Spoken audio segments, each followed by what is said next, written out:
Welcome to the League of Legends Patch Preview. I'm Freak and I'm here with Morello, lead champion designer. Together we'll be discussing some of the gameplay changes coming into the next update for League of Legends. Note that this video does not cover every single change, but will explain our thought process behind some of our decisions. We have a huge set of changes to Shen coming in the next patch, with every one of his abilities getting something. What are our goals with these changes? One of the big goals with the Shen buffs was to make him scale better throughout the entire game. Vorpal Blade's health return now scales on Shen's maximum health even if allies hit it. This means as Shen gets more and more tanky throughout the game, his Vorpal Blade heal still has relevancy throughout the rest of the game. We've taken a similar approach and increased the health percent scaling amount on Keystrike. This continues to let him be a threat and make players want to attack him, which is kind of the primary role of a tank. The things we see with primary tanks like Alistar is that while they're in there being disruptive, adding crowd control and stunning enemies, they're preventing a lot of damage for their team entirely since the enemy can't do a lot. We wanted to take a similar approach to Shadow Dash.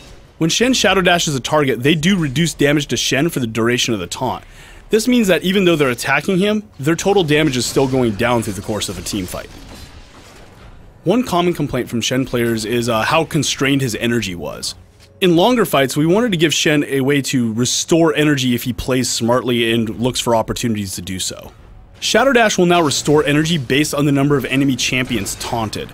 This means that if Shen can land that kind of clutch, perfect Shadow Dash, he'll get a lot of energy back and be able to start doing other things again more quickly. Another way we've let Shen manage his energy more effectively is by adding energy restoration to Keystrike. In addition to this, his auto attacks will now lower the cooldown of Keystrike when he hits people as opposed to when he gets hit, and while Faint Shield holds, that rate is doubled.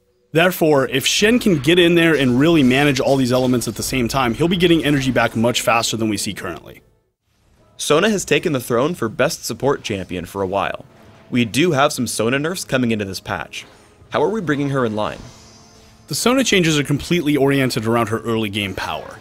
By reducing the power on the rank 1 through 4 auras and letting them catch up at 5, we get to remove some power in the early game Sona and balance her out more effectively, but we get to kind of leave what's fun about Sona intact, which is the active abilities. There is a new thing that Sona players can now think about, which is kind of which aura do I want to spec into? Since Sona's auras now get noticeably stronger as you rank them up, you can kind of spec into which aura you want to go to and get to rank 5 first, which is a new decision for Sona players to make. We also have a number of changes to Soraka. We're tweaking the mana costs on Star Call and Astral Blessing. We're also upping the mana given on Infuse, but removing its ability to give mana back to Soraka. What are the goals with these changes? The Soraka changes really revolve around two things: increasing her ability to restore mana to friends and support in a unique way, as well as reducing her kind of like unshakability out of lane due to her own resource sustain.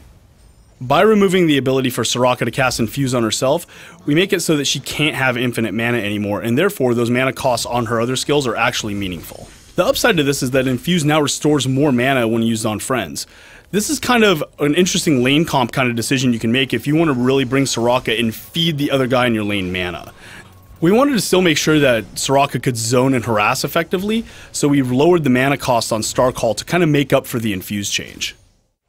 We have 2 Vladimir nerfs coming in, lowering the bonus healing on the early ranks of Tides of Blood, and slightly lowering the damage amplification from his ultimate, Hemoplague.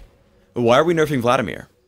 When we lowered the cooldown on Transfusion and the cost on Tides of Blood, we liked that he was able to cast spells more often, but he was getting too much sustain earlier in the game. By making the healing bonus scale with ranks of Tides of Blood, this will kind of smooth out the curve between the early game and the late game, making Vladimir still feel good in team fights in later game, but without the abuse cases we see in the early game. In longer games and when heavily farmed, Vladimir's late game damage was getting a little too high. By reducing the damage amp on Hemoplague, this allows us to lower that late game damage without taking away the fun gameplay for Vlad. Thanks for tuning in to the League of Legends Patch Preview. Please subscribe to the Riot Games YouTube channel above, and don't forget to thumbs us up just below the video.